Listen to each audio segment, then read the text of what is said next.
հաջորդ մասնակիցներ, հյուրեր, տիկնայք և պարոնայք,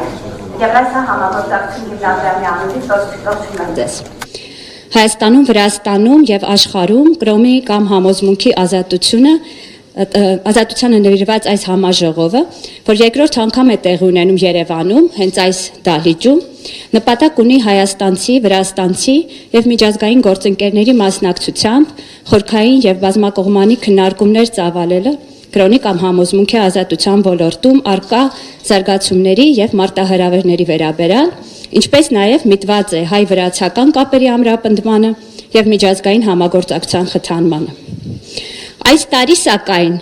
մեր համաժողովը տեղի է ունենում վերափոխված և վերածնվող Հայաստանում, որտեղ մարդու իրավունքները և ազատությունները, մարդու արժանապատվությունը և երջանկության ձգտումը, այդ գաղափարները ընկած է համաժողովրդական շարժման և արդար ընտրություններով իշխանության եկած կառավարության արժեքային համակարգի հիմքում, ինչի վառ ապացույցն է այս համաժողովին պետական մարմինների մասնակցությունը ամենաբարձր մակարդակով, ինչպես նաև մարդու իրավունքների հիմնախնդիրների շուրջ կառավարության, ազգային ժողովի և այլ պետական կառույցների աճող համագործակցությունը քաղաքացիական հասարակության կազմակերպությունների հետ։ Ուստի չչարաշահելով ձեր համբերությունը,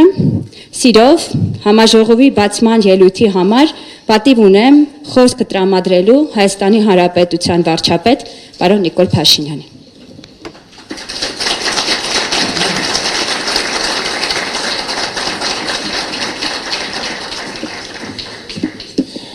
Շնորհակալ եմ շատ, սիրելի ներկաներ, հարգելի հյուրեր, ողջունում եմ բոլորիդ, Հայաստանում, Վրաստանում և աշխարհում կրոնի կամ համոզմունքի ազատության արդի հիմնախնդիրները տարածաշրջանային համաժողովում։ Պետք է արձանագրել, որ կրոնի ազատությունը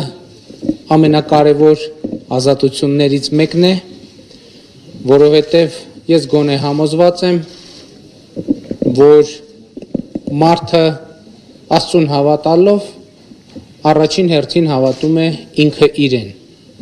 և հետևաբար կրոնի ազատությունը, Աստծուն հավատալու ազատությունը իմ պատկերացմամբ առաջին հերթին ամեն մարդու ինքը իրեն հավատալու ազատությունն է։ Իհարկե ժամանակակից աշխարհում և դրանից առաջ էլ կան մարդիկ, ովքեր իրենց հավատում են ընդհակառակը Աստծուն չհավատալով, բայց միևնույնն է այս պարագայում էլ մարդը ինքը իրեն հավատալու գործընթացում առանցքային դերակատար է դարձնում մարդուն և սա չափազանց կարևոր է։ Նկատի ունեմ, որ կրոնի ազատությունը իհարկե մարդու ազատությունն է, կրոնի նկատմամբ մարդու ազատությունը ամենակարևոր ազատություններից մեկն է և դա առնչվում է ուղիղ այն բոլոր արժեքների հետ, որոնք համընդհանուր կերպով այսօր ճանաչված են մարդկության կողմից։ Լինի դա ժողովրդավարությունը, թափանցիկությունը, մարդու իրավունքները, ազատությունները, արդարությունը և այդպես շարունակ։ Այս առումով ես ուրախ եմ նշել, որ Հայաստանի Հանրապետությունը մի երկիր է, որը իսկապես հետամուտ է կրոնի, համոզմունքի, հավատքի ազատությանը, խղճի ազատությանը և նոր Հայաստանը առավել ևս լիարժեք հավատարիմ է այս արժեքներին և կարծում եմ այն, որ այսօր Հայաստանի ազգային և տվյալ համատեքստում կրոնական փոքրամասնությունները իրենց զգում են լիարժեք, դա իմ ասածի կարևորագույն ապացույցներից մեկն է և ես ուզում եմ ասել, որ մեզ համար սա սկզբունքային հարց է, որ ազգային կրոնական փոքրամասնությունները Հայաստանի Հանրապետությունում պետք է երաշխավորված լինեն, իրենց զգան լիարժեք, իրենց ինքնությունը պահպանելու, զարգացնելու և իրենց ինքնությամբ հպարտանալու հնարավորություն պետք է ունենան։ Ընդհանրապես կրոնը և միջկրոնական հարաբերությունները թերևս հաջորդ ամենակարևոր թեման են, որովհետև երկար ժամանակ ընդունված է եղել մտածել, որ կրոնը եւ կրոնական պատկերացումների տարբերությունները սովորաբար բաժանում են մարդկանց իրարից, բայց մենք այս իրավիճակը բավականին տարօրինակ ենք համարում նաև այն բերումով, որ հանրահայտ կրոնների կամ ամենատարածված կրոնների մեծ մասը նրանք ըստ էության բխում են միևնույն Աստծուց։ Եվ սա մեզ ստիպում է ասել, որ բաժանարար գծերը ոչ թե կրոններն են քաշում, այլ դրանց մեկնաբանությամբ զբաղվող մարդիկ, որովհետև մեր հավատքը եւ համոզմունքը այն է, որ կրոնը իրականում մարդկանց միավորելու համար է։ Կրոնը իրականում խաղաղություն եւ ներդաշնակություն հաստատելու համար է։ Կրոնը իրականում երջանկության հասնելու համար է, մարդկանց օգնելու համար է, որ նրանք հասնեն երջանկության։ Եվ եթե բաժանարար գծերը կառուցվել են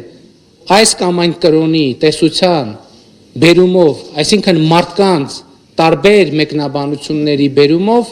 դա նշանակում է, որ այդ բաժանարար գծերը կարող են վերածվել նաև նույնպիսի մարդկանց նոր մեկնաբանություններով, նոր մոտեցումներով եւ իրենց իսկ կողմից քաշված եւ ստեղծված բաժանարար գծերը վերացնելու միջոցով եւ դրա ամենակարևոր նախապայմանը փոխադարձ հարգանքն է միմյանց ունեցած համոզմունքների, զգացմունքների, հավատքի, պատկերացումների եւ ընկալումների վերաբերյալ։ Եվ ես հատկապես այս առումով եմ կարևորում այսօրվա համաժողովը, որովհետև այս համաժողովում փոխադարձ հարգանքը առավել եւս ընդգծվում է եւ այսպիսի համաժողովները պետք է օգնեն, որ մենք կրոնի, խաղաղության, ազատության, սիրո եւ ներդաշնակության կրոնական պատկերացումների մասին հասնենք ընդհանուր մեկնաբանության, ընդհանուր հայտարարի։ Ես հավատում եմ, որ սա հնարավոր է, թեև նաև գիտեմ ինչքան դժվար է, բայց դժվարությունները մանավանդ նոր Հայաստանում երբեք եւ ոչ մեկին չեմ վախեցնում, այնպես որ մեր համաժողովին մաղթում եմ դուխով հետամուտ լինել այս բարդ հարցերի լուծմանը եւ հաջողություն եմ մաղթում։ Շնորհակալ եմ։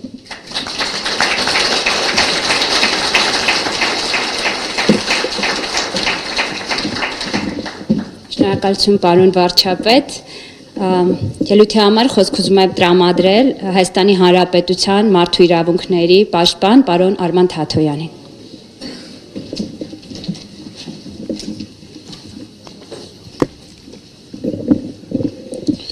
Մեծարգո պարոն վարչապետ, հարգարժան պարոն Տեր Գաբրիելյան, ձերդ գերազանցություններ, դեսպաններ, Հայ առաքելական Սուրբ Եկեղեցու կրոնական համայնքների եւ կազմակերպությունների սիրելի ներկայացուցիչներ, Վրաստանից ժամանած սիրելի հյուրեր, հարգելի տիկնայք եւ պարոնայք։ Ողջունում եմ այս տարածաշրջանային կոնֆերանսը, որը վերաբերում է զգայուն ու արդիական թեմայի կրոնի ազատությանն ու դրա հետ կապված հիմնահարցերին Վրաստանում եւ աշխարհում։ Հայաստանում, Վրաստանում եւ աշխարհում։ Շնորհավորում եմ Եվրասիա տարածաշրջանային համագործակցության հիմնադրամին այս կարևոր միջոցառման անցկացման կապակցությամբ։ Այս միջոցառումը նվիրված է այնպիսի արժեքների, որոնք անփոխարինելի են մարդու կենսագործունեության յուրաքանչյուր հասարակության բնականոն զարգացման համար։ Իհարկե յուրաքանչյուր ոք ունի մտքի, խղճի, կրոնի ազատության իրավունք։ Այս իրավունքը ներառում է կրոնը կամ համոզմունքները փոխելու ազատությունը եւ դրանք ինչպես միայնակ, այնպես էլ այլոց հետ համատեղ հրապարակավ կամ մասնավոր կարգով արտահայտելու ազատությունը։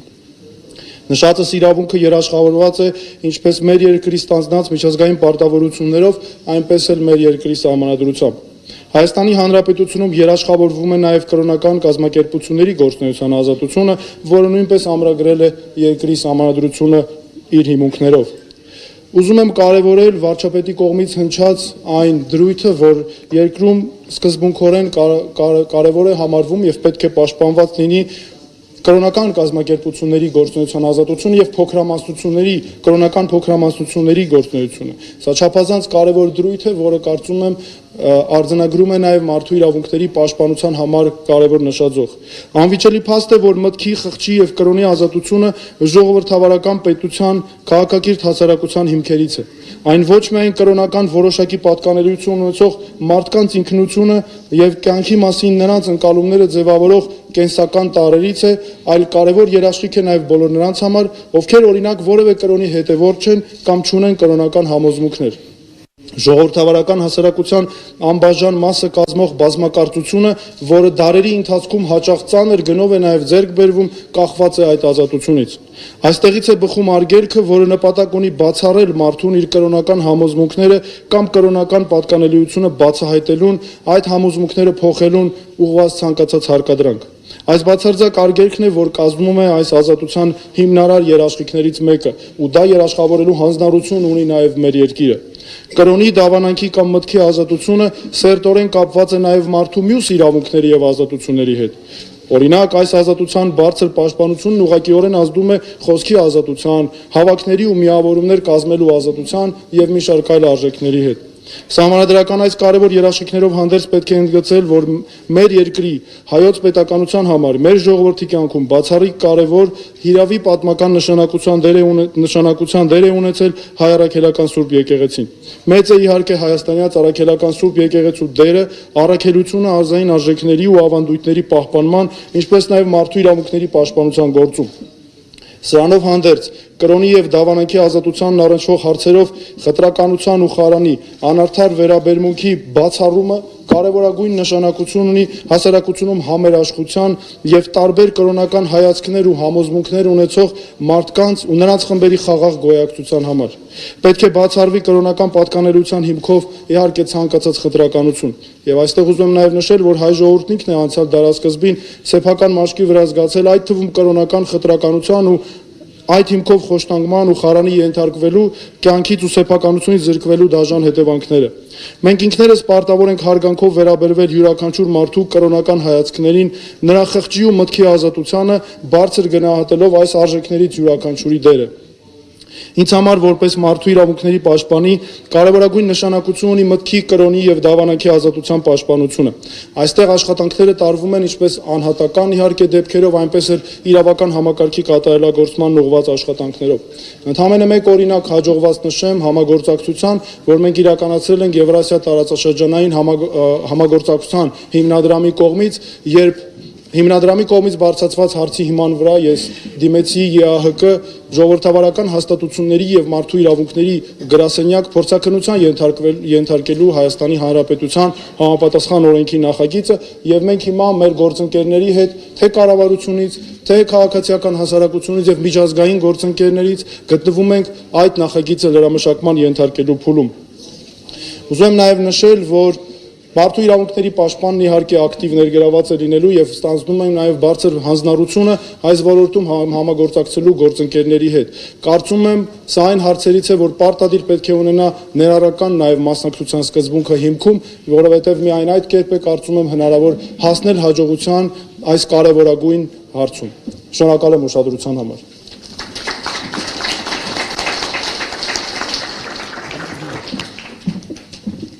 Շնորհակալություն պարոն Թաթոյան, ելույթի համար խոսք ուզում եմ տրամադրել Հայաստանում եւ Վրաստանում Նիդերլանդների թագավորության արտակարգ եւ լիազոն դեսպան պարոն Յոս Դաումայն։ Խնդրեմ պարոն Դաումա։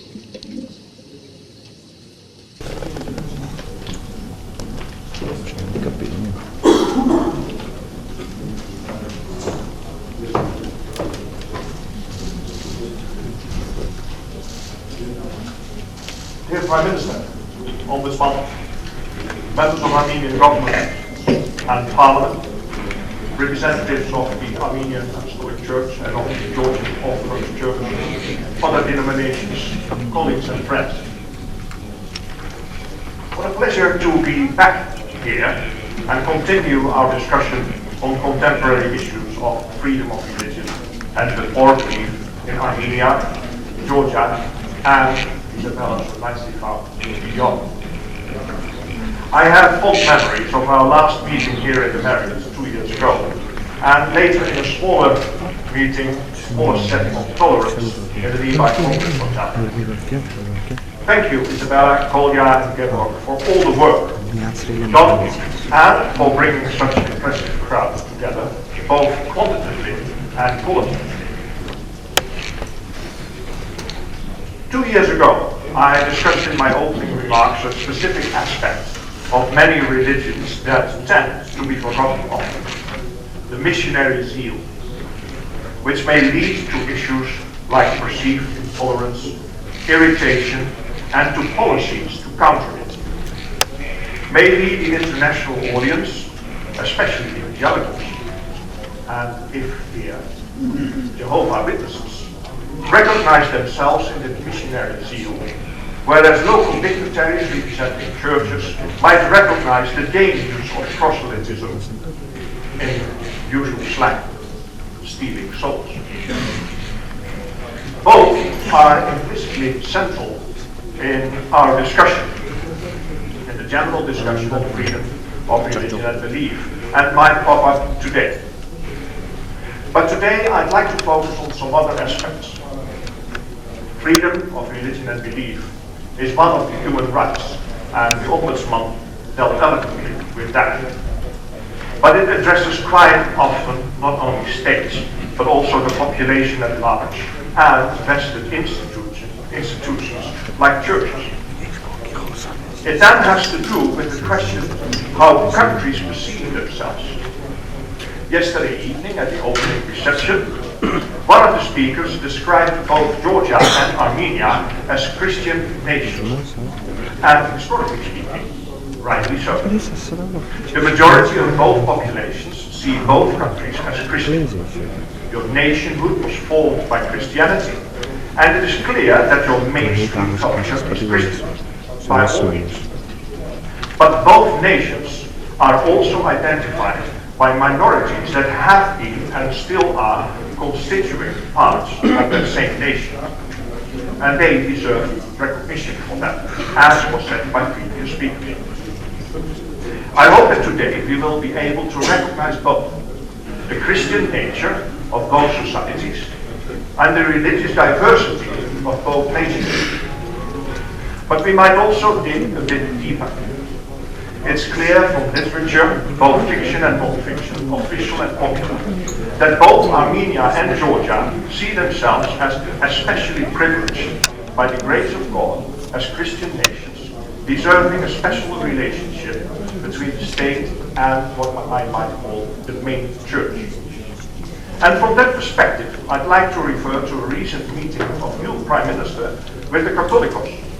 And when receiving the Catholicos in your office, you inaugurated a working group on state-church relations. Your address was published on the government's website. But today you went wider again, and you gave sort of a Friday morning sermon, which was music to my ears. But I'd like to zoom in again on the issues that you discussed. Since preparing for today, I read the address again. And, Mr. Prime Minister, you take a starting point exactly on this position, the deep and broad relationship between the Armenian Church and the Armenian nation-state. But you also make important references to the different responsibilities state and church have. One that struck me as leading for today's discussion is where you relate to the national identity. I quote, "However, we likewise need to understand to what extent our views coincide in terms of preserving identity and what issues exist in this context that we should discuss. Likewise need to understand, coincide, and issues that we should discuss." And another one relating to education, another quote, "The Mother C suggests teaching the history of the Armenian Apostolic Church in our schools. In this context, the first question is whether we should set a distinction between the history of the Armenian Apostolic Church and the history of the Armenian people. And if we do, why and how we put this distinction, and so on." And I repeat again some words. And if we do, why and how we put this distinction, and so on. So there is quite a lot to be discussed. From the general perspective, as you both elaborated on just a few ago, and from the more narrow policy perspectives as you set out in your speech by then. There is a third aspect that I'd like to address when closing, and I'd like to refer to the planned discussion on competing rights this afternoon. You, Ombudsman, you already referred to freedom of religion as one of the human rights. You did not mention one right that is very sensitive in many respects, and began, the Prime Minister referred to that a few months ago. If you are of a different sexual orientation, how do you deal with that? To be yourself, so to speak. Both of you addressed being yourself as essential. The metaphysical nature of most religions, their history, their traditions, and the reference they make to old scriptures make it difficult to interact with and respond to new developments and new insights. Then, given the fact that the religion feels inspired by someone transcendental and is founded on old wisdom and insight, make it inflexible, and the road to conflict is over. I hope we can make headway on this issue of conflicting rights in the later afternoon and close this conference in peace and, more beautiful, in understanding society's situation. Thank you very much.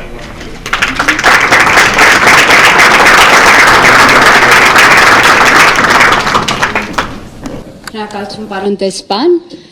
խոսք ուզում եմ տրամադրել Հայաստանում ՄԱԿ-ի մշտական համակարգող պարոն Շոմբի Շարփին։ Խնդրեմ պարոն Շարփ։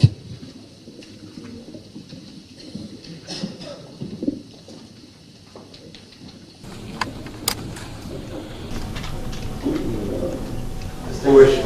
Prime Minister Pashinyan, Mr. Tatoyan, Ambassador Duma, Mr. Yerevan, let me just welcome all of you. This is really an incredibly vibrant hall with representatives from civil society, from faith organizations, from governments, parliaments across the two countries, Georgia, Armenia, and beyond. And I have to say that for me this is a special format in particular, having served 3.5 years, actually almost 4 years, in wonderful Sakartvelo, and now having spent an amazing just over 1 year in Hayastan. So I would like to say in particular to everybody Barzes, Yor Kolarit, as well as Mogesamavit Zirtaso Kaledibo. I would like to thank, of course, the Eurasia Partnership Foundation for bringing us all together here today. Quite a testament to the important role that civil society plays here in Armenia, as in Georgia, and of course to thank the government of the Kingdom of the Netherlands for also making this possible, and also supporting a number of other important initiatives and projects in this space. As the Secretary General, Antonio Guterres, said, reiterated, reminded at the General Assembly, actually just last month, in today's world, the world must stand together. We must counter those who seek to humanize and divide,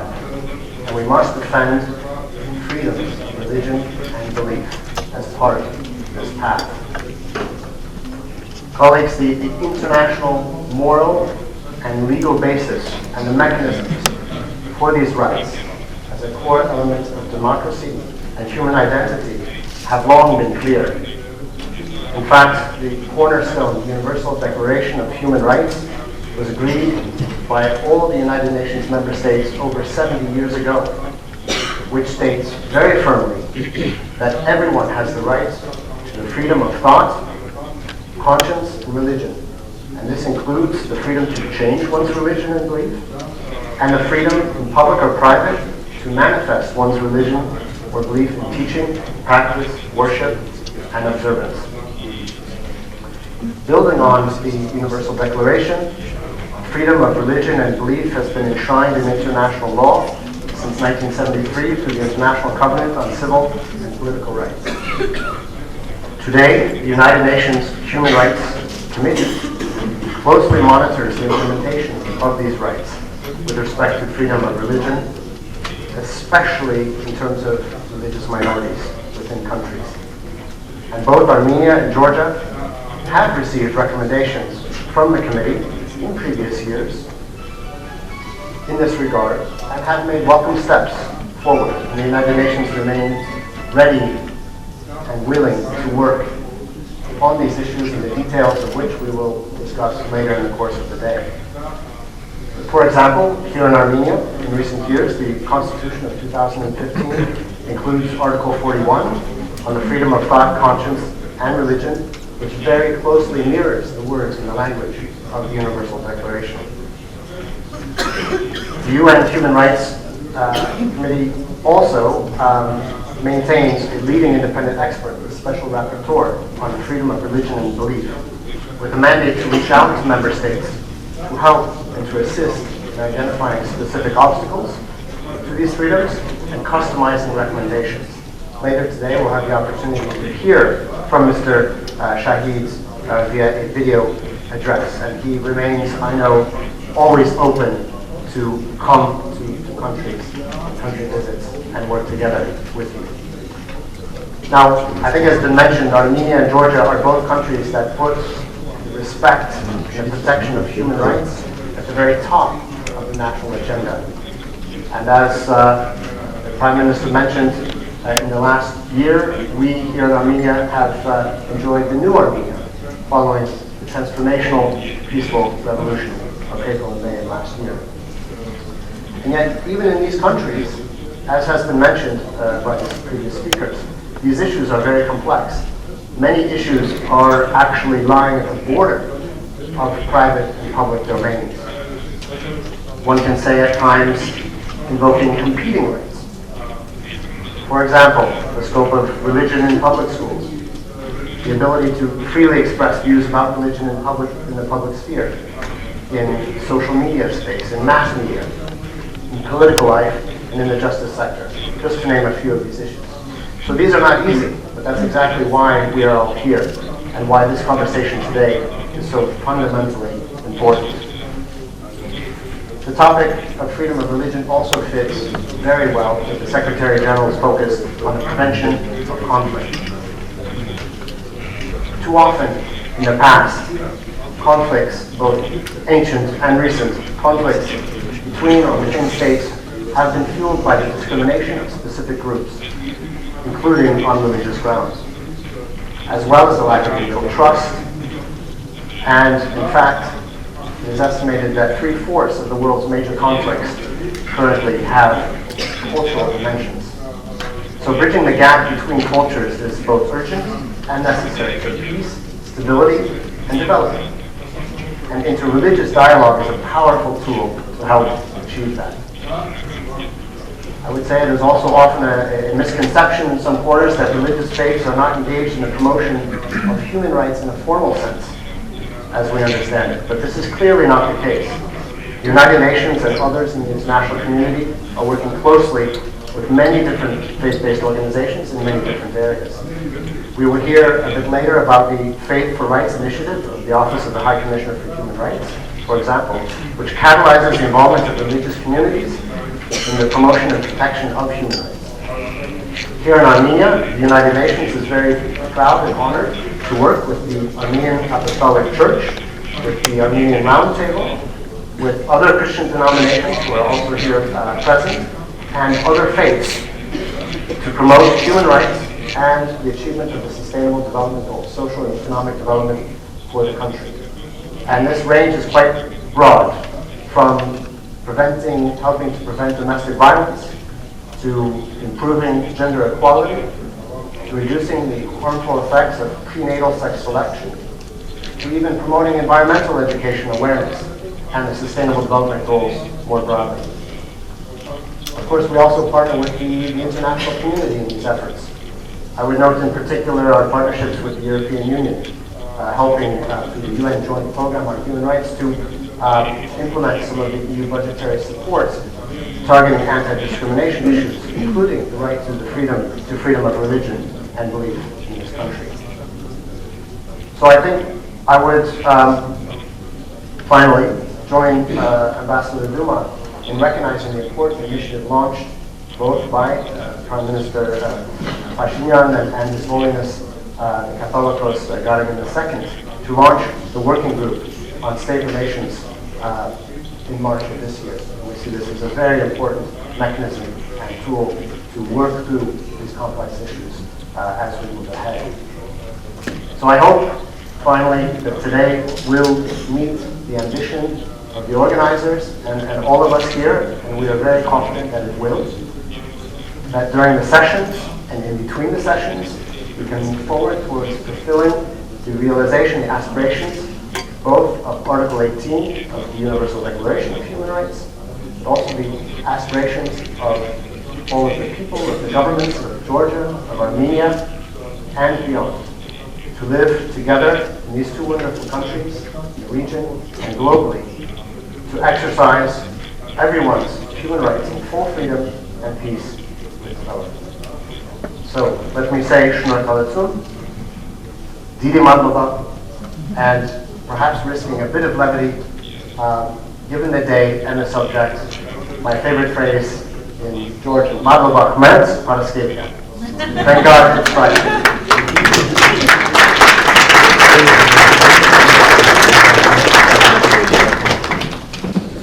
Շատ շնորհակալություն պարոն Շարփ եւ վերջապես, բայց ոչ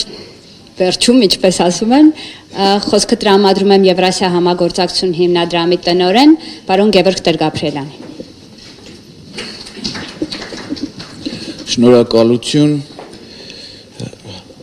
հարգելի պարոն վարչապետ, հարգելի հյուրեր, այժմ մի քանի անգլերեն լեզվով անգլերեն ասված ելույթներից հետո ես կրկին խոսում եմ ձեզ հետ հայերեն եւ շատ ուրախ եմ ձեզ բոլորիդ այստեղ տեսնել մի շարք պատճառներով։ Պատճառ համար 1, որ մենք այժմ նստած ենք պետության բարձրագույն ներկայացուցչի հետ միասին եւ քննարկում ենք միասին հարցերը։ Մենք որպես հասարակական կազմակերպություն, որը ունի ոչ մի պաշտոնական ստատուս եւ միջազգային հանրությունը մեզ հետ միասին։ Առաջներում միջազգային հանրությունը մեզ հետ միասին քննարկում էր այսպիսի հարցեր, սակայն պետությունը եւ կառավարությունը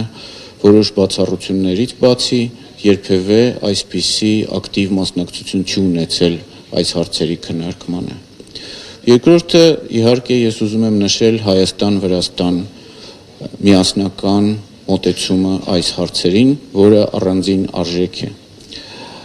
Մեր կազմակերպությունը ընդհանրապես, եթե որոշակի ուժ ունի, նրա ուժը նրանում է կայանում, որ մենք կարողանում ենք հավաքել մարդկանց, որոնք այլապես չէին հանդիպի։ Մենք աշխատում ենք Հայաստան-Ադրբեջան երկխոսության վրա, մենք աշխատում ենք Հայաստան-Թուրքիա երկխոսության վրա, մենք աշխատում ենք կրոնական կազմակերպություններին բերելով միասին եւ միասին քննարկելով այն դժվար հարցերը, որոնք նշեցին մեր բոլոր նախորդ խոսողները։ Եվ թվում է, թե Հայաստան-Վրաստան երկխոսության համար երբևէ ոչ մի արգելք չի եղել եւ պիտի որ այն անընդհատ տեղի ունենա։ Սակայն, չնայած նաեւ վերջին տարիների եւ հատկապես վերջին տարվա ակտիվացմանը այդ երկխոսության, միևնույն է, այնպիսի զգացում ունեմ ես, որ ամեն անգամ, երբ այսպիսի առիթ է ստեղծվում, սա հատուկ առիթ է։ Ես համենայն դեպս զգում եմ, որ մեր տարածաշրջանային կապերը, մեր հյուսվածքը միմյանց հետ, միևնույն է, դեռ շատ ու շատ տեղ ունի զարգանալու։ Դրա համար ես ողջունում եմ Վրաստանի մեր հյուրերին եւ ցանկանում նաեւ, որպեսզի այս կոնֆերանսի արդյունքում կոնկրետ գաղափարներ մշակվեն հենց հայ-վրացական Հայաստան-Վրաստան միասնական ինչ-որ հարցեր շարունակելու քննարկել, որ դա տեղի ունենա ոչ միայն կոնֆերանսից կոնֆերանս։